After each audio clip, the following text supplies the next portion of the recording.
तो आज हम लोग मैग्नेटिक्स में मैग्नेटिक फोर्स का चर्चा हम लोग पिछले क्लास में किए थे और motion of charge in magnetic field discuss किए थे, है ना।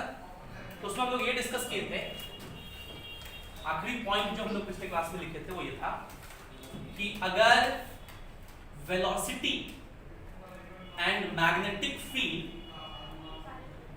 आर परपेंडिकुलर, अगर परपेंडिकुलर हो वेलोसिटी और मैग्नेटिक फील्ड, इसका एग्जांपल हम ये दिए थे कि ये मान लीजिए क्रॉस में मैग्नेटिक फील्ड है और एक पार्टिकल को v वेलोसिटी दे दी ऐसे,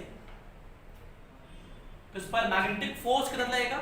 राइट हैंड के चारों फिंगर को v की तरफ ले जाइए, पाम b को देखे, थंब किधर आया ऊपर, तो इस पर मैग्नेटिक फोर्स ऊपर लगेगा और मैग्नेटिक फोर्स का फार्मूला होता है q v b sin theta और थीटा होता है v और b के बीच का एंगल। तो angle between v and b वो कितना हो गया थीटा, जो कितना हो गया 90 डिग्री, कितना हो गया 90 और sin 91 होता है, तो फोर्स कितना लगेगा q, फोर्स कितना लगेगा और जब फोर्स और वेलोसिटी दूसरे के परपेंडिकुलर हो तो इसका मोशन कैसा मोशन होता है, यूनिफॉर्म सर्कुलर मोशन। कैसा मोशन होता है, uniform circular motion. Uniform circular motion, uniform circular motion का क्या मतलब बताए थे कि इसका स्पीड कांस्टेंट होता है, इस पार्टिकल का स्पीड क्या रहेगा, कांस्टेंट रहेगा, ठीक। और यहाँ जो ये मैग्नेटिक फोर्स है वही सेंट्रीपिटल फोर्स कहलाएगा। सेंट्रीपिटल फोर्स कोई नया फोर्स नहीं होता है, जो फोर्स सेंटर की तरफ लगे उसी को सेंट्रीपिटल फोर्स कहते हैं और वो कितना होगा mv स्क्वायर बाय r के बराबर। तो v से v कट जाएगा, r का वैल्यू हो जाएगा mv बाय qb। इस mv को p भी लिख सकते हैं, मोमेंटम बाय qb, मोमेंटम को अंडर रूट 2mk भी लिख सकते हैं बाय q। तो ये रेडियस का फार्मूला होता है और फिर हम लोग टाइम पीरियड भी निकाले थे। क्या निकाले थे, time period. Time period t होता है, वो होता है 2 पाई r बाय v। तो r बाय v यहां से लिख सकते हैं m बाय qb, तो ये टाइम पीरियड आएगा 2 पाई m बाय qb। हम लोग ये लिखे थे कि ये जो टाइम पीरियड आता है 2 पाई m बाय qb ये स्पीड के इंडिपेंडेंट होता है। ये क्या होता है, स्पीड के इंडिपेंडेंट होता है। Time period of revolution is independent of speed, ठीक है। इसी प्रिंसिपल का इस्तेमाल एक डिवाइस में करते हैं हम लोग जिसका नाम है साइक्लोट्रॉन। क्या नाम है, साइक्लोट्रॉन। तो थोड़ा सा लोग साइक्लोट्रॉन के बारे में चर्चा कर लें, इसके बारे में चर्चा कर लें, साइक्लोट्रॉन के बारे में। साइक्लोट्रॉन एक डिवाइस होता है जो कि चार्ज पार्टिकल को एक्सेलरेट करता है, to accelerate charge particles. Accelerate करने का क्या मतलब,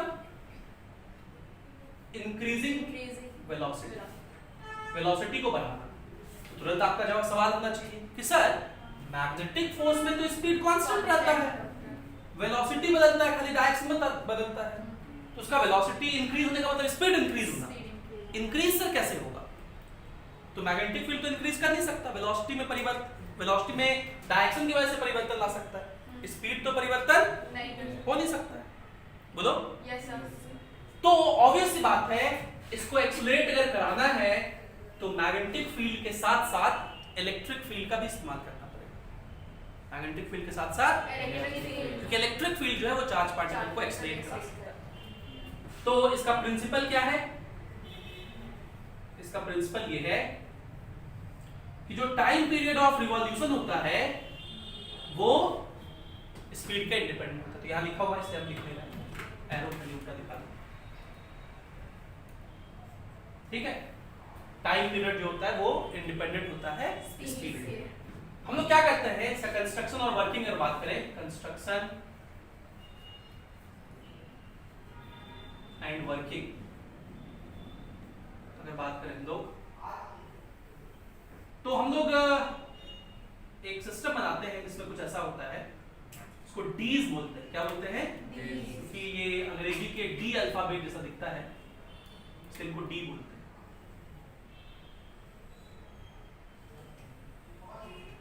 नाम है डीज।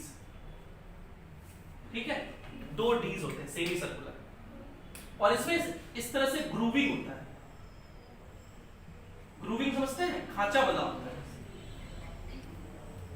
जिसमें कोई घूम सकता है, और यहां से बाहर निकालने के लिए यहां पे एक डिफ्लेक्टर लगाता है। ये एग्जिट, ये क्या है? Exit. ये जो डीज है ये मेटालिक नेचर के होते हैं। कैसे नेचर के होते हैं? मेटालिक नेचर के। मेटल के अंदर आप जानते हैं इलेक्ट्रिक फील्ड क्या होगा? जीरो। मेटल के अंदर इलेक्ट्रिक फील्ड जीरो होता है। तो यहां इलेक्ट्रिक फील्ड नहीं होगा कुछ भी, यहां भी कुछ नहीं होगा। इलेक्ट्रिक फील्ड कहां होगा? इस जो स्पेस है, गैपिंग है, यहां पे क्या होगा? इलेक्ट्रिक फील्ड होगा। इस रीजन में क्या होता है? इलेक्ट्रिक फील्ड होता है। और वो इलेक्ट्रिक फील्ड कौन प्रोवाइड करता है? तो यहाँ पे हम लोग एक डिवाइस लगाते हैं जिसको ऑसिलेटर कहते हैं। क्या बोलते हैं? ऑसिलेटर। इलेक्ट्रिक फील्ड ही प्रोवाइड करता है ये डिवाइस। इस डिवाइस का क्या नाम है? ऑसिलेटर। ये इलेक्ट्रिक फील्ड प्रोवाइड करता है। अब क्या होता है कि हम किसी चार्ज पार्टिकल को ऐसे थ्रो कर देते हैं, ठीक है? तो ये ऐसे चला, यहां पहुंचा, तो इस समय इसका वेलोसिटी इधर की तरफ है, इस समय इसका वेलोसिटी इधर की तरफ है, तो ये इलेक्ट्रिक फील्ड भी इधर ही की तरफ लगना शुरू कर देता है। यहां पे इस रीजन में जो गैप है, इलेक्ट्रिक फील्ड इधर लगा, इलेक्ट्रिक फील्ड लगा तो इसका स्पीड क्या हो गया? बढ़ गया। इसका स्पीड क्या हो गया? बढ़ गया। अब देखो स्पीड अगर बढ़ जाएगा तो रेडियस भी क्या हो जाएगा? बढ़ जाएगा। तो अब ये इसी पाथ पे नहीं चलेगा। देखो इसका सर्कल का रेडियस बढ़ गया, बढ़ गया। ठीक है? फिर जब ये यहां आया, अब वेलोसिटी इधर है, तो इलेक्ट्रिक फील्ड भी इधर ही लग रहा है। इलेक्ट्रिक फील्ड भी अपना डायरेक्शन वैल्यू चेंज करता है बार बार। पहला बार यहां लगा, 5 सेकंड मान लो इसको यहां से यहां आने लगा, तो 5 सेकंड बाद इधर लग जाएगा। फिर इसका वेलोसिटी बढ़ गया, तो फिर से रेडियस क्या हो जाएगा? बढ़ गया। अब ये बड़ा पार्ट करके यहां आएगा, ठीक है? लेकिन अभी में टाइम पीरियड क्या रहेगा? 5-6 सेकंड रहेगा। टाइम पीरियड डिपेंड स्पीड पे नहीं करेगा, तो हर 5 सेकंड में वो यहां आते रहेगा इस पे दोनों पॉइंट पे। फिर ये 5 सेकंड बाद यहां आया, फिर से 5 सेकंड पे इलेक्ट्रिक फील्ड एक पल्स क्रिएट किया, उस पे एक्सीलरेट करा दिया, फिर इसका पाथ बढ़ गया। देखो यहां आया, लेकिन अभी भी समय सेम लग रहा है। अब स्पीड इधर 5-5 सेकंड पे ये या 10-10 सेकंड जो भी टाइम होगा उस पे वो उसका एक्सीलरेट कराते रहेगा, उसका स्पीड बढ़ते रहेगा। इधर में मैग्नेटिक फील्ड होगा। इधर में क्या होगा? मैग्नेटिक फील्ड, जो कि इसको घुमा रहा है। मैग्नेटिक फील्ड घुमा सकता है, तो यहाँ पे इस डीज में मैग्नेटिक फील्ड जो उसको घुमा रहा है, और इस गैप में क्या है? Electric field. बाद में बाहर निकल जाएगा जितना एक्सप्रेशन चाहिए आपको, ठीक है? तो ये इसका कंस्ट्रक्शन और वर्किंग। तो आपके बुक में अच्छे से लिखा हुआ है, मैं आपके बुक से पढ़ के सुना दे रहा हूं। आप चाहे तो बाद में इसको लिख भी सकते हैं, लिख ही लीजिएगा घर में तो ज्यादा बेहतर। पेज नंबर पेज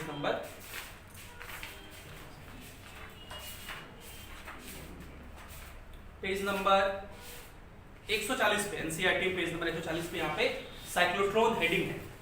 तो आप चाहें तो मेरे साथ अंडरलाइन कर सकते हैं पॉइंट्स को, ठीक है? जो जो लाइन मैं बोलूं आप उसको अंडरलाइन करते जाइए, अपने पेन से मार्क करते जाइए तो ज्यादा बेहतर रहेगा। एनसीईआरटी सब लोग खोलिए, दो पेन दो। देखिए पहला लाइन लिखा हुआ है साइक्लोट्रॉन में, the cyclotron is a machine to accelerate charge particles और आयंस टू हाई एनर्जीज। ठीक है, ये साइक्लोट्रॉन का डेफिनेशन लिखा हुआ। आप चाहे तो इसमें इसका इन्वेंटर का भी नाम याद रख सकते हैं। It was invented by E.O. Lawrence and M.S. Livingston in 1934 to investigate nuclear structure. To investigate, तो यहाँ पे आपको पहला एप्लीकेशन पता चल गया कि इसका कहाँ यूज करते हैं, न्यूक्लियर स्ट्रक्चर को इन्वेस्टिगेट करना। ठीक है, तो ये जो पहला दो लाइन था ये इसका डेफिनेशन हुआ। ये इसका क्या हुआ? डेफिनेशन। आप बगल में लिख सकते हैं इसका डेफिनेशन ये है। ठीक है, तो यहां तक डेफिनेशन पहला हो गया डेफिनेशन। ठीक है, अब इसके आगे चलते हैं साइक्लोट्रॉन का प्रिंसिपल। साइक्लोट्रॉन का प्रिंसिपल बात करें तो देखिए अगला लाइन में प्रिंसिपल लिखा हुआ है दूसरा पॉइंट में, the cyclotron uses both electric and magnetic field in combination to increase the energy of charge particle as the fields are perpendicular to each other. जो दोनों फील्ड्स हैं वो दोनों एक दूसरे के परपेंडिकुलर है। देखो मैग्नेटिक फील्ड क्रॉस में या डॉट में होगा, और इलेक्ट्रिक फील्ड या तो इधर होगा या तो इधर होगा। तो आप देखिएगा इलेक्ट्रिक फील्ड इधर है और मैग्नेटिक फील्ड डॉट में है, दोनों क्या है एक दूसरे के परपेंडिकुलर है, या इधर होगा तो भी परपेंडिकुलर। तो ऐसे फील्ड्स को क्रॉस फील्ड्स कहते हैं। क्या बोलते हैं? Cross fields. तो देखो उसके बाद लिखा हुआ है they are called cross fields. ठीक है, आगे तो दो लाइन प्रिंसिपल के बारे में, पहला लाइन ये हो गया कि दोनों फील्ड यूज होता है, और दूसरा cyclotron uses the fact that the frequency of revolution of charge particle in the magnetic field is independent of its energy. Energy मतलब काइनेटिक एनर्जी मतलब स्पीड। ठीक है, कितना भी फ्रीक्वेंसी, टाइम कंट्रोल्ड क्या बोलते हैं? फ्रीक्वेंसी। फ्रीक्वेंसी कितना बोलेंगे? QB बाय 2π, वो उसके इंडिपेंडेंट है। तो ये जो दो लाइन लिखा हुआ है ये किसके बारे में है? कंस्ट्रक्शन के बारे में। दूसरा पॉइंट क्या लिख, सॉरी कंस्ट्रक्शन नहीं, प्रिंसिपल। दूसरा पॉइंट आप क्या लिख लेंगे? प्रिंसिपल। इसके बाद तीसरा पॉइंट दिया हुआ है, तीसरा पॉइंट वहीं से आगे शुरू होता है। The particles move most of the time inside two semicircular disc-like metal containers D1 and D2, which are called Ds as they look like the letter D. क्योंकि वो लेटर D जैसा दिखता है इसलिए उसको क्या बोलते हैं? Ds। Figure 4.8 shows the schematic diagram of cyclotron। बगल में आपको साइक्लोट्रॉन का डायग्राम भी दिख रहा होगा, देखिए यही डायग्राम बना हुआ है। साफ साफ थोड़ा अच्छे से नहीं बनाया है, इधर थोड़ा साफ साफ दिया हुआ अगले पन्ने पे 141 पे। अब आगे देखिए लिखा हुआ है इनसाइड द मेटल बॉक्सेस। तो अब यहां से क्या शुरू होता है? Construction working. Inside the metal boxes the particle is shielded and is not acted upon by electric field. यहां पर इलेक्ट्रिक फील्ड जीरो होता है, नहीं लगता। The magnetic field however acts on the particle and makes it go round in the circular path inside the D। Magnetic field लगता है जिसकी वजह से ये इसमें घूमता है। अगला पॉइंट देखिए every time the particle moves from one D to another. हर बार जब ये पार्टिकल एक डी से दूसरे डी पे जाता है it is acted upon by electric field. इस पे क्या लगता है? इलेक्ट्रिक फील्ड लगता है। The sign of the electric field is changed alternately in tune with the circular motion of the particle. हर बार चेंज करें इलेक्ट्रिक फील्ड का, एक बार यहां था, दूसरी बार यहां, इधर है, फिर ये यहां पे क्या है, इधर, फिर इधर, फिर जो कि ट्यूनिंग में है इस मोशन के। जब इसका वेलोसिटी इधर है तो इलेक्ट्रिक फील्ड भी इधर लग रहा है, जब इसका वेलोसिटी इधर है तो इलेक्ट्रिक फील्ड भी इधर है। आगे लिखता है this ensures that the particle is always accelerated। this ensures that the particle is always by the electric field। each time the acceleration increases the energy, as the energy increases the radius also increases, and so the path is spiral। so the path is spiral। तो यही क्या है cyclotron का ये है। इसमें एक आखिरी पन्ने पे यूज भी लिखा हुआ है, पेज 142 पे इसका यूज भी लिखा हुआ है।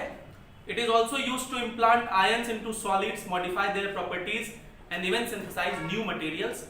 It is used in hospitals to produce radioactive substances which can be used in diagnosis and treatment। तो ये इसका यूज है। तो इसको जल्दी से लिखिए अच्छे से, ये पूरा पैसेज अपने नोट्स कॉपी में बनाइए, जल्दी से बनाइए अभी सब लोग।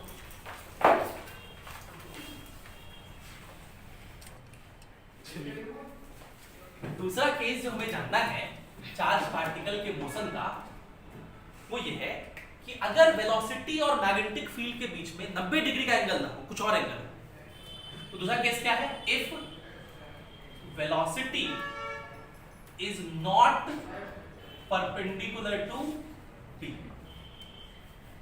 अगर वेलोसिटी मैग्नेटिक फील्ड के परपेंडिकुलर नहीं हो तो क्या हो? तो देखिए मान लीजिए मैग्नेटिक फील्ड इस रीजन में इधर है, इधर की तरफ क्या है? मैग्नेटिक फील्ड है, और एक पार्टिकल को वेलोसिटी दे दिया हमने इधर v वेलोसिटी, कितने एंगल पर? थीटा। ठीक है, अब थीटा 90 डिग्री नहीं है। ये चार्ज पार्टिकल है जिसका चार्ज q है और मास m। आप ऐसा समझ सकते हैं कि इस वेलोसिटी के दो कंपोनेंट होंगे, एक कंपोनेंट इधर की तरफ v cos थीटा। अब बताओ क्या इस वाले वेलोसिटी के कंपोनेंट पर मैग्नेटिक फील्ड कोई फोर्स लगाएगा? हमने क्या सीखा था कि मैग्नेटिक फील्ड के बड़े नखरे हैं। मैग्नेटिक फील्ड के वो क्या कहता है, पहले तो कोई चार्ज पार्टिकल हो तभी फोर्स लगाएंगे, रुका हुआ नहीं हो, चलता हुआ हो। और अगर चार्ज पार्टिकल का वेलोसिटी और मैग्नेटिक फील्ड सेम डायरेक्शन या ऑपोजिट हो गया तो फोर्स लगेगा।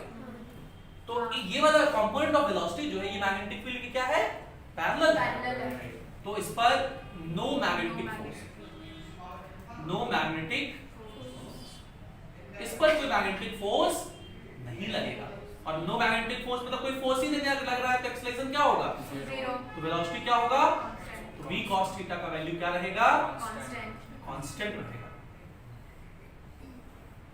ठीक, इस वेलोसिटी का एक दूसरा कंपोनेंट होगा इधर की तरफ v sin थीटा होगा ना जी। Yes sir. ये v sin थीटा, इस पर तो फोर्स लगेगा क्योंकि ये वेलोसिटी मैग्नेटिक फील्ड के परपेंडिकुलर है। इस पर फोर्स लगेगा, कितना फोर्स लगेगा, q इनटू वेलोसिटी जो कि यहाँ v sin थीटा है into b into sin theta. और वो थीटा क्या होता है, वेलोसिटी और मैग्नेटिक फील्ड के बीच का एंगल। तो वेलोसिटी ऊपर है और मैग्नेटिक फील्ड इधर है, 90 डिग्री है, तो वो वाला साइन 90 हो जाएगा 1। क्या बोले, इस पर फोर्स कितना लगेगा, q, इसका वेलोसिटी मतलब v sin थीटा, इस वाले पे फोर्स लगेगा magnetic force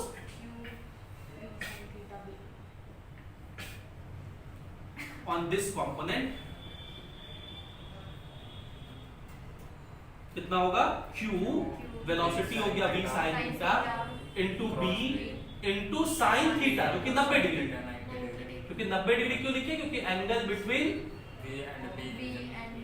this component of velocity and magnetic field is 90 degree and magnetic field is 90 degree। sin 90 1 होता है तो कितना फोर्स हो जाएगा, qv sin theta b, qvb sin sin theta. Theta.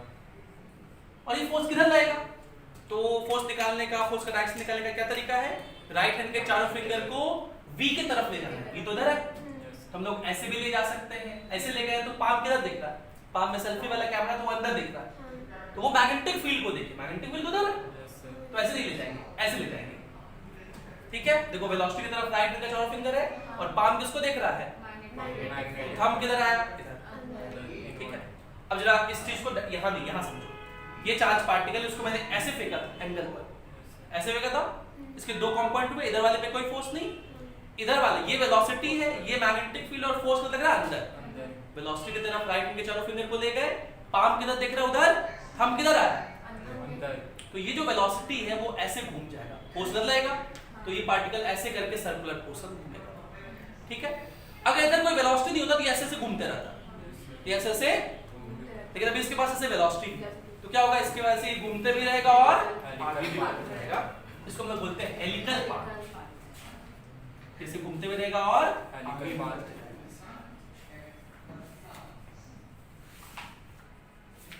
कैसा मोशन होगा, हेलिकल मोशन। कैसा मोशन होगा, हेलिकल मोशन होगा। ठीक है, ये फोर्स क्रॉस में लग रहा है, ये फोर्स किस पे लग रहा है, और force is equals to mv square by r होता है, तो एक v से एक v कट जाएगा, r का वैल्यू हो जाएगा, अच्छा यहाँ पे v की जगह क्या होगा, ये वेलोसिटी v sin थीटा है ना, तो m v sin थीटा का स्क्वायर बाय r, तो एक v sin थीटा से एक v sin थीटा कट जाएगा, एक v sin थीटा बचा रहेगा, तो रेडियस का फार्मूला हो जाएगा mv sin theta by qv। क्या हो जाएगा रेडियस का फार्मूला, इसको हम लोग बोलते हैं रेडियस ऑफ हेलिक्स। क्या बोलते हैं, radius of helix. Radius of, लेकिन टाइम पीरियड मतलब time of one rotation, time of ये अभी भी कितना रहेगा, 2 पाई m बाय qb, क्योंकि इसमें वेलोसिटी का कंपोनेंट हुआ, वेलोसिटी पे तो डिपेंड ही नहीं कर रहा है ये टाइम पीरियड, तो टाइम पीरियड अभी भी क्या रहेगा, 2 पाई m बाय qb। ये जो पार्टिकल है हर एक रोटेशन के बाद थोड़ा आगे बढ़ गया है, जितना आगे बढ़ता है एक रोटेशन में उसको पिच कहते हैं। एक्स से लिखते हैं क्या बोलते हैं? पिच। ऐसा स्क्रू बॉल में भी लिखे थे। तो एक्स क्या है? Pitch. And what is pitch? Horizontal distance moved, horizontal distance moved in one rotation, in one is called pitch, is called so क्या बोलते हैं? pitch। ये pitch कितना होगा? ये डिस्टेंस लिखता है हमें।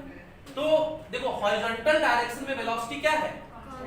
कांस्टेंट वेलोसिटी से जब कोई पार्टिकल चलता है तो उसके लिए डिस्टेंस इज इक्वल्स टू क्या होता है? Speed into time. और टाइम कितना लगा है? t। तो पिच का फार्मूला हो जाएगा v sin थीटा, सॉरी कितना कितना velocity? v cos theta, v cos theta into v cos theta into t की वैल्यू कितनी है? 2 पाई m बाय q। ये x। क्या बात समझ में आया? अब बताओ ये पिच कांस्टेंट है कि वेरिएबल? v कांस्टेंट है, थीटा भी मतलब ये v cos थीटा पूरा पूरा कांस्टेंट है, और ये टाइम पीरियड में 2 पाई m mass constant, charge constant, magnetic field constant. तो कैसा पिच है? Constant pitch. कांस्टेंट पिच है। ऐसा पिच है? Constant pitch. कांस्टेंट पिच मतलब हर रोटेशन में, एक रोटेशन में फिक्स डिस्टेंस बढ़ रहा है, x से डिस्टेंस। पहली बार में x डिस्टेंस आगे बढ़ा, दूसरी बार में भी x डिस्टेंस, तीसरी बार में भी, चौथी बार में भी। तो अगर हम कहें कि 10 रोटेशन हुआ तो कितना आगे बढ़ेगा? 10x। सीधे सीधे क्या कह सकते हैं? 10x। तो इसको हम बोलते हैं helical motion with constant pitch. Helical motion with constant pitch. ठीक है? इस हेलिक्स का इसको एक्सिस बोलेंगे। इसको क्या बोलेंगे? एक्सिस। तो ये इसका एक्सिस हुआ, इसको बोलते हैं एक्सिस ऑफ हेलिक्स। क्या बोलते हैं? Axis of helix. तो क्या हम कहें? Axis of helix is parallel to magnetic field. Axis of helix is parallel to magnetic field. Helix का एक्सिस मैग्नेटिक फील्ड के पैरेलल। अब अगर जिधर मैग्नेटिक फील्ड है उधर हम इलेक्ट्रिक फील्ड भी अप्लाई करते हैं। अब अगर इधर इलेक्ट्रिक फील्ड भी अप्लाई करते तो क्या होगा? इलेक्ट्रिक फील्ड इस कंपोनेंट ऑफ वेलोसिटी पे फोर्स लगाएगा ना, तब ये वेलोसिटी कांस्टेंट रहेगा क्या? तब ये वेलोसिटी बढ़ने लगेगा, तो क्या पिच कांस्टेंट रहेगा? तो अगर इलेक्ट्रिक फील्ड भी लगा दे तो इसका motion helix with increasing pitch हो जाएगा। क्या हो जाएगा? Helix with increasing pitch. मतलब if an electric field E parallel to magnetic field is applied in this case, then the motion will be helix with increasing pitch। helix with increasing pitch. ये सवाल आपके package में है, ठीक है? बहुत important सवाल है, समझ गए? तो ये था दो तरह का मोशन, सर्कुलर मोशन और हेलिकल मोशन। हमें एक दो पॉइंट और डिस्कस करना है, और वो है लॉरेंज फोर्स। लॉरेंज फोर्स क्या होता है? छोटे छोटे एक दो पॉइंट और है। लॉरेंज फोर्स, तो जब किसी चार्ज पार्टिकल पर दोनों फोर्स लगे, इलेक्ट्रोस्टैटिक फोर्स और मैग्नेटिक फोर्स दोनों लगे, तो दोनों के वेक्टर सम को लॉरेंज फोर्स कहते हैं। तो लॉरेंज फोर्स क्या होता है? Magnetic force plus electrostatic force, F electrostatic. तो इसका फॉर्मूला क्या हो जाएगा? Q V cross B। Magnetic force क्या होता है? V cross B plus Q E, है ना? Q कॉमन ले लो तो V cross B plus Q तो कॉमन ले चुके। ये लॉरेंज फोर्स का फॉर्मूला।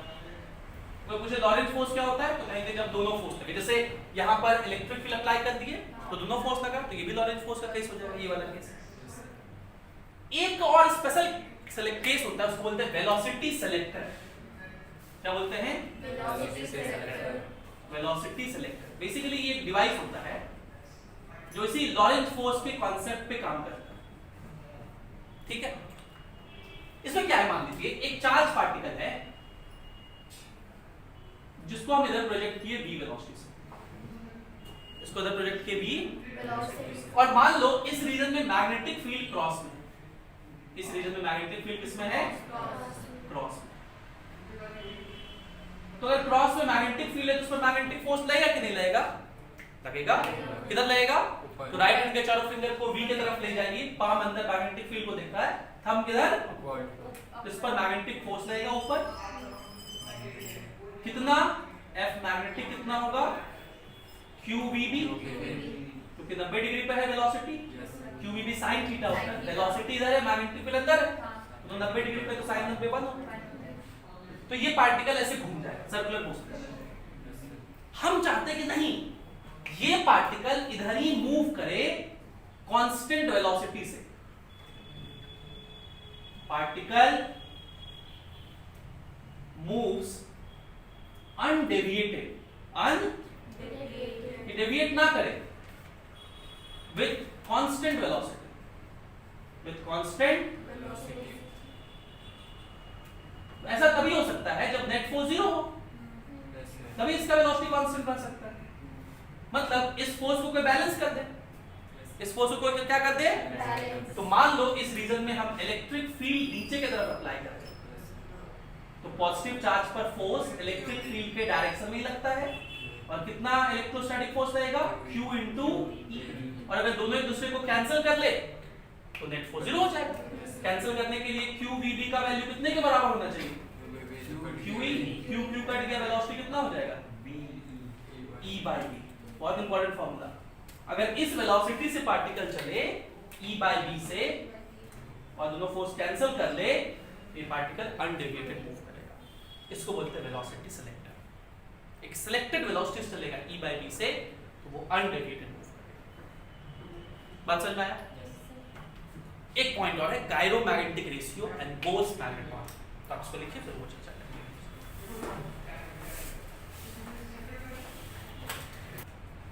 तो अगला टॉपिक जो हम लोग को डिस्कस करना है वो है रिवॉल्विंग इलेक्ट्रॉन। क्या है, revolving electron, revolving electron, revolving electron. तो आप जानते हैं एटम में इलेक्ट्रॉन क्या करता है, घूमता है, ठीक है। ये इलेक्ट्रॉन v स्पीड से घूमता है, ये न्यूक्लियस के अराउंड, पॉजिटिवली चार्ज न्यूक्लियस के अराउंड, ये कुछ रेडियस होगा r।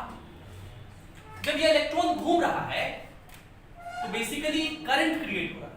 Electron charge particle, charge particle का चलना मतलब इलेक्ट्रॉन का चलने को ही इलेक्ट्रॉन के चलने को ही करंट कहते हैं। तो अगर इलेक्ट्रॉन ऐसे घूम रहा है तो आप ऐसा इमेजिन कर सकते हैं कि करंट इधर की तरफ फ्लो कर रहा है एक लूप में, और करंट का वैल्यू कितना होगा, charge by time, charge by charge कितने के बराबर, E के बराबर, और T है टाइम पीरियड। एक बार घूमने में कितना time, 2 pi r bye v। इतना करंट आप सोच सकते हैं एक लूप में फ्लो कर रहा है। अगर पूछे कि इस रिवॉल्विंग इलेक्ट्रॉन के बदले वजह से सेंटर पर मैग्नेटिक फील्ड क्या होगा, पहला पार्ट आपसे क्या पूछा जा सकता है, magnetic field at centre, magnetic field P at centre, centre मतलब न्यूक्लियस पर।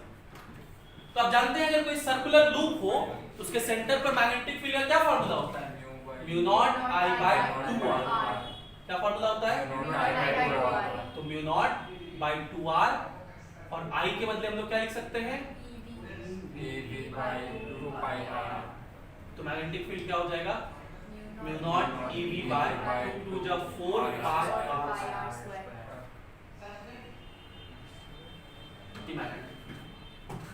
आई बात समझ में। दूसरा बात आपसे पूछा जाता है जनरली कि इस रिवॉल्विंग इलेक्ट्रॉन का मैग्नेटिक मोमेंट कितना होगा, मैग्नेटिक डाइपोल मोमेंट कितना होगा, magnetic dipole moment, magnetic of revolving electron, of revolving. तो मैग्नेटिक डाइपोल मोमेंट को हम लोग m से लिखते थे, अभी म्यू से लिख रहे हैं, और इसका फॉर्मूला हम लोग कहते हैं NIA होता है। क्या फॉर्मूला होता है? पहले हम लोग m से लिख रहे थे, अभी m से मास लिखेंगे इसलिए म्यू से लिख दे रहे हैं। और ये म्यू मैग्नेटिक परमिटिविटी नहीं है, ठीक है। n क्या है? Number of turns. n क्या होता है? Number of turns. I होता है करंट और a क्या होता है? Area area, vector. ठीक है। एरिया वेक्टर, वेक्टर फॉर्म में कहें तो म्यू हम सफिक्स में m भी लिख देते हैं ताकि आपको याद रहे कि ये मैग्नेटिक डाइपोल मोमेंट है। तो म्यू m हम लोग क्या लिखेंगे? Number of turns. यहाँ तो नंबर ऑफ टर्न्स 1 ही है। करंट, करंट कितना है? EV by 2 pi r into area. इस लूप का कितना एरिया है? पाई पाई। तो देखिए एक r से एक r कट जाएगा, एक पाई से पाई कट जाएगा। तो म्यू m का क्या फार्मूला बन के मिलेगा हमें? EVR by 2। तो ही ना, ये मैग्नेटिक डाइपोल मोमेंट का फार्मूला। इसका फार्मूला होता है मैग्नेटिक डाइपोल मोमेंट, ठीक है। इस फार्मूले को हम लोग थोड़ा सा अलग टर्म में लिख रहे हैं, वो समझिएगा। इस म्यू m को हम लोग लिख सकते हैं, मास से ना ऊपर नीचे मल्टीप्लाई कर दीजिए, तो E into MVR by 2m, ऐसा हम कर सकते हैं। m से ऊपर नीचे मल्टीप्लाई कर दिया। ये जो MVR है ये बड़ा स्पेशल टर्म है। MVR बड़ा स्पेशल, ये इलेक्ट्रॉन अगर v स्पीड से चल रहा है तो इसका जो लीनियर मोमेंटम होता है, इसका क्या होता है? Linear momentum. लीनियर मोमेंटम को p से लिखते हैं। लीनियर मोमेंटम को किससे लिखते हैं? और वो होता है मास इनटू वेलोसिटी, mv। इसका जो एंगुलर मोमेंटम होता है, जब कोई घूम रहा हो तो जो एंगुलर मोमेंटम होता है वो होता है MVR। क्या होता है? MVR। उसको L से किससे लिखते हैं? तो ये MVR बेसिकली क्या लिखा जा सकता है? L। क्या लिखा जा सकता है? L। तो ये फॉर्मूला बन जाएगा E by 2m, E by 2m into इस L को इधर भेज दीजिए तो क्या मिलेगा? Mu by L is equals to E by 2m। E क्या है? इलेक्ट्रॉन का चार्ज 1.6 × 10⁻⁹ कूलम। 2 into m क्या है? इलेक्ट्रॉन का मास 9.1 - 31 kg। तो इसको हम लोग सॉल्व करेंगे तो 160/91। तो ये देखो कितना आ रहा है, उसमें लिखा हुआ वैल्यू ये कितना लिखा है? 8.8 × 10 कूलम पर केजी। इसको सॉल्व करने में कितना आता है? इसी रेशियो को, ये बहुत इंपॉर्टेंट रेशियो है। ये क्या है? मैग्नेटिक डाइपोल मोमेंट का एंगुलर मोमेंटम के साथ रेशियो। मैग्नेटिक डाइपोल मोमेंट का एंगुलर मोमेंटम के साथ ये जो रेशियो होता है वो charge by 2 times of mass के बराबर है। And for electron this ratio is this much. This ratio is known as gyromagnetic ratio. इसको हम लोग क्या बोलते हैं? Gyromagnetic ratio. गायरोमैग्नेटिक रेशियो क्या है? Gyromagnetic ratio magnetic dipole moment by angular momentum is equals to charge by 2 times of mass. और ये सिर्फ इसी के लिए वैलिड नहीं है, इलेक्ट्रॉन के लिए। इलेक्ट्रॉन के लिए तो बेकार निकाल के दिखाया, हर रिवॉल्विंग चार्ज के लिए वैलिड। हर तो कल के लिए आपसे एक सवाल पूछा जा सकता है ऐसे कि देखिए एक रिवॉल्विंग डिस्क है, एक रिवॉल्विंग डिस्क है ऐसे, और इस डिस्क पर चार्ज चिपका हुआ है सब जगह। क्या चिपका हुआ है? चार्ज। इसका चार्ज Q है, इसका मास m है, ठीक है। और वो इस वाले एक्सिस के अबाउट घूम रहा है ओमेगा स्पीड से। कितने स्पीड से? ओमेगा स्पीड से घूम रहा है। बताइए इसका find magnetic dipole moment. Magnetic dipole moment मतलब म्यू का वैल्यू बताइए, ठीक। कल को आपसे ऐसा सवाल पूछा जा सकता है। तो आप इस फॉर्मूले का इस्तेमाल कर सकते हैं। आप कहेंगे म्यू बाय एल का जो रेशियो होता है वो चार्ज, ई क्या है? चार्ज। यहाँ पे चार्ज है Q by 2 times of mass के बराबर होता है, ठीक। इस L को हम लोग क्या बोलते हैं? Angular momentum. एंगुलर और एंगुलर मोमेंटम का एक और फॉर्मूला होता है वो होता है I इंटू ओमेगा। एक फॉर्मूला होता है क्या, I into omega। और ये I क्या है, कैपिटल I ये है मोमेंट ऑफ इनर्शिया। क्या है ये, Moment of inertia। कोई डिस्क जब अपने इस परपेंडिकुलर एक्सिस के अबाउट रोटेट करता है तो डिस्क का मोमेंट ऑफ इनर्शिया, ये moment of inertia of this disc ये होता है mr²/2। कितना होता है, m²/2। ये मोमेंट ऑफ इनर्शिया होता है। एंगुलर मोमेंटम कितना हो जाएगा, I इंटू ओमेगा, मतलब mr²/2 इंटू ओमेगा। ये वैल्यू यहां रख लीजिए तो क्या मिलेगा हमें, μ/L is equals to q/2m। L का वैल्यू रख दीजिए, L का वैल्यू कितना रख देंगे, mr² ओमेगा/2। तो 2 यहां चला गया, देखिए दोनों साइड से mm कैंसिल हो जाएगा, कैंसिल हो गया, तो म्यू का वैल्यू क्या हो गया, ये सब इधर भेज दे तो q ओमेगा r²/4 ये इसका म्यू, ये इसका मैग्नेटिक डायपोल मोमेंट।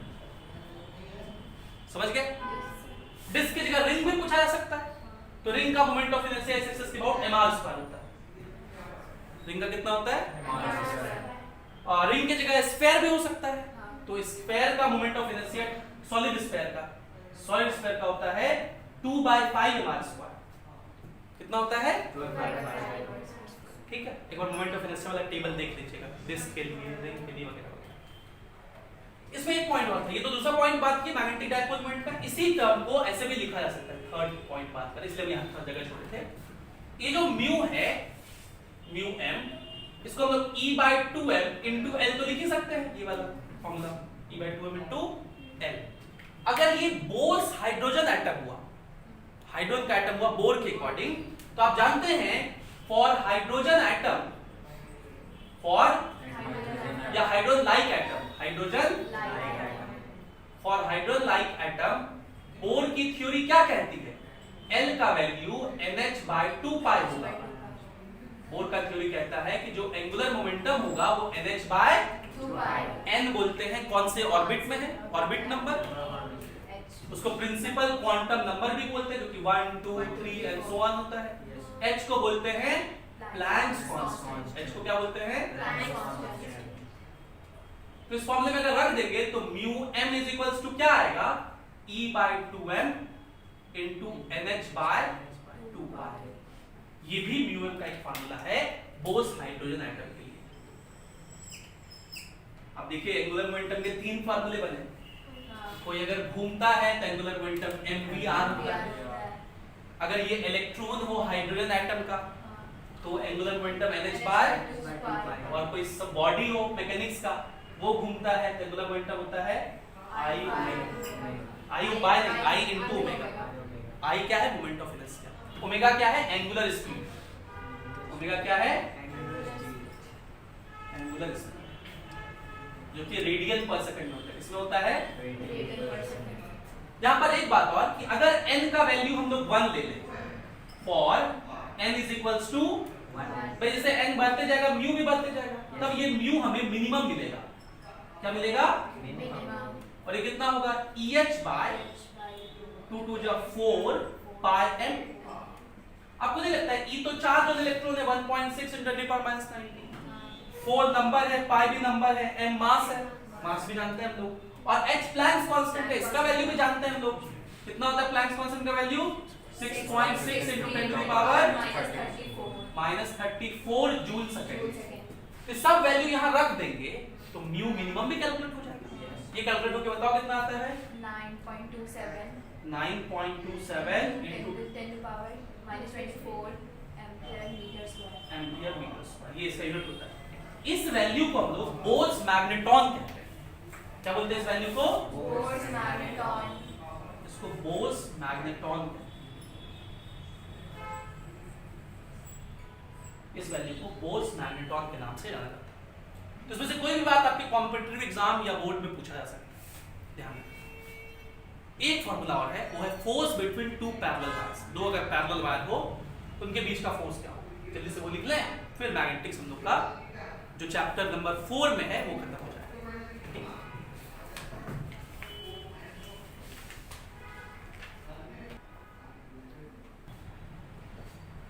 तो आखिरी point, force between two parallel wires. Galvanometer हम लोग पहले ही पढ़ चुके हैं Yes, sir. इलेक्ट्रिक करंट वाले में। टॉर्क वगैरह हम लोग चैप्टर 5 में पढ़ लेते हैं। Two parallel wires, two parallel, Wires. उनके बीच का फोर्स, बहुत आसान चीज है। अगर मैं ये नहीं भी बताता तो भी आपको पता होना चाहिए था, क्योंकि जो पहले का चीज है वही यूज करना है। तो अगर आप ऐसा इमेजिन करें कि एक करंट कैरिंग कंडक्टर है, करंट कैरिंग वायर, और बहुत लंबा है ये वायर, क्या है, बहुत लंबा है, और उसमें I1 करंट फ्लो कर रहा है। तो भाई इसकी वजह से सब जगह मैग्नेटिक फील्ड होगा, और वो मैग्नेटिक फील्ड हम लोग जानते हैं कितना होता है, किधर होता है, थंब ले जाइए, टैप टैप अंदर, इस रीजन में सब जगह मैग्नेटिक फील्ड क्रॉस में होगा। तो यहां से r डिस्टेंस पर क्रॉस में मैग्नेटिक फील्ड होगा, और ये मैग्नेटिक फील्ड कितना होगा, V1, 1 की वजह से कितना होगा, mu naught I1 by 2 pi r। कितना होता है, mu naught I by 2 pi r। ठीक है। अगर इस मैग्नेटिक फील्ड में एक दूसरा वायर रखते हैं, इस मैग्नेटिक फील्ड में हम लोग क्या करेंगे, दूसरा दूसरा वायर wire. जिसमें करंट इधर ही फ्लो कर रहा है I2, इसको बोलेंगे पैरेलल करंट। ठीक है। तो अब ये सेकंड पॉइंट हमारा हो गया। हम लोग जानते हैं जब कोई current carrying wire magnetic field में रहे तो उस पर मैग्नेटिक फोर्स लगता है, ILB। कितना लगता है, ILB। तो इसका करंट कितना है, I2। इसका अगर आप L लेंथ कंसीडर करें, कितना लेंथ पे फोर्स लिख रहे हैं, L लेंथ पर, तो इस पर फोर्स होगा, force on wire 2 by wire 1 by wire 1 कितना होगा, ILB। इसका करंट कितना है, I2 इंटू लेंथ हो गया इसका L इंटू मैग्नेटिक फील्ड, इसकी वजह से कितना, mu naught I1 by 2 pi r। तो ये फोर्स कितना लिखेंगे, mu naught I1 I2 by 2 pi r, और L को उधर भेज दो। तो इसको हम लोग पढ़ेंगे फोर्स पर यूनिट लेंथ का ये formula, force per unit length between parallel wires, between parallel. अच्छा, इस वायर पर फोर्स किधर लगेगा वो भी हम लोग निकाल सकते हैं। राइट हैंड के चारों फिंगर को करंट की तरफ ले जाइए, पाम मैग्नेटिक फील्ड को देखता है, तो थंब किधर आया, इधर। मतलब ये वाला वायर, इस पर फोर्स इधर लगा हुआ है। तो अब इस बात है, for every action there is an equal and, तो ये वाला वायर, इस पर फोर्स इधर लगा हुआ है। दोनों फोर्स इक्वल है, अपोजिट है, कैंसिल करेगा नहीं, दो equal and opposite force Newton third law पे कभी कैंसिल नहीं करते। क्यों, क्योंकि दोनों अलग अलग बॉडीज पे लग रहा है, ये इस पे लग रहा है, ये इससे लग रहा है। तो क्या होगा, ये दोनों वायर एक दूसरे को अट्रैक्ट करेंगे। इसके हम लोग बोलते हैं कि parallel currents attract each other, parallel currents parallel currents attract each other, whereas anti-parallel current, whereas repel each other, repel एक दूसरे को दूर भगाते हैं। एंटी पैरेलल मतलब अगर इसमें उल्टा करंट फ्लो करता तो रिपेल करता। यही है force between two parallel wire. इसमें एक पॉइंट इंपॉर्टेंट ये है कि जब हम लोग फिजिक्स शुरू करते हैं क्लास 11th में, तो यूनिट एंड डायमेंशन नामक चैप्टर पढ़ते हैं, और वहां पर उस चैप्टर में एनसीईआरटी में सारे स्टैंडर्ड यूनिट का, 1 मीटर का, 1 सेकंड का डेफिनेशन लिखा हुआ है, और वो डेफिनेशन बच्चों को समझ में नहीं आते कि क्या लिखा हुआ है। तो मैंने आपसे कहा था कि देखो ये अभी कुछ कुछ डेफिनेशन याद रखो, इसमें से कुछ कुछ तो हम लोग को समझ में नहीं आएगा क्योंकि वो हमारे कोर्स का पार्ट नहीं है, जैसे 1 सेकंड का डेफिनेशन या कैंडेला का डेफिनेशन, लेकिन 1 मीटर का, 1 केजी का, ये सब डेफिनेशन लोग पढ़े थे। वहां पे हमने कहा था कि करंट का स्टैंडर्ड यूनिट 1 एम्पियर होता है। 1 एम्पियर का डेफिनेशन 12th क्लास में पढ़ है ना। तो आज वो दिन आ गया जब हम लोग 1 एम्पियर का स्टैंडर्ड डेफिनेशन, आज घर जाके एनसीईआरटी में वो देखिएगा, यही बात लिखा हुआ है। तो from this formula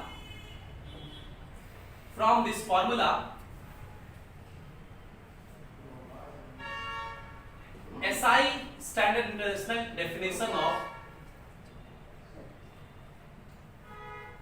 1 ampere has been taken,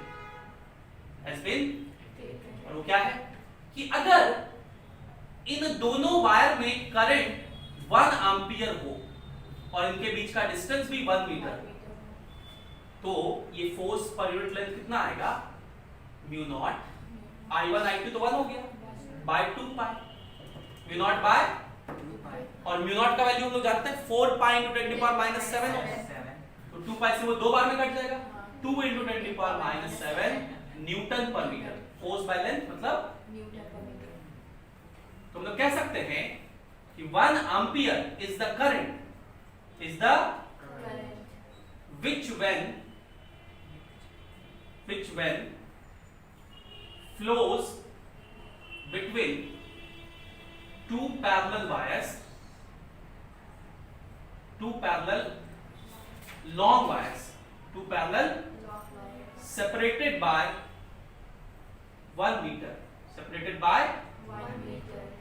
ठीक है, दो पैरेलल वायर होने चाहिए, दोनों में 1 एम्पियर करंट फ्लो कर रहा है, कितने मीटर सेपरेटेड है, 1 मीटर। लॉन्ग वायर्स हैं, then they attract each other, then they by force per unit length of 2 into 10 to the power -7 Newton पर, है ना, ये 1 एम्पियर का स्टैंडर्ड डेफिनेशन है। अब होता ये कि जब बच्चा क्लास 11th में आता है उसे कह दो कि ये वाला 12th में बताऊंगा, तो कहता मास्टर साहब को नहीं आता होगा, या मास्टर साहब गच्चा मार रहे, पढ़ाने नहीं चाह रहे। भाई क्लास 10th करके बच्चा नया 11th में आता है, उसे फीलिंग आता ना, हम ब्रह्मा से, मैं तो ब्रह्मा हूँ और मेरे से ज्यादा कोई जानता है क्या, तो यही फीलिंग आता है। वो इंक्वायरी करने अभी आदत मास्टर साहब क्या करते हैं, मतलब आइडिया है कि नहीं है, ऐसा बात करता है डायरेक्ट उसी लेवल से।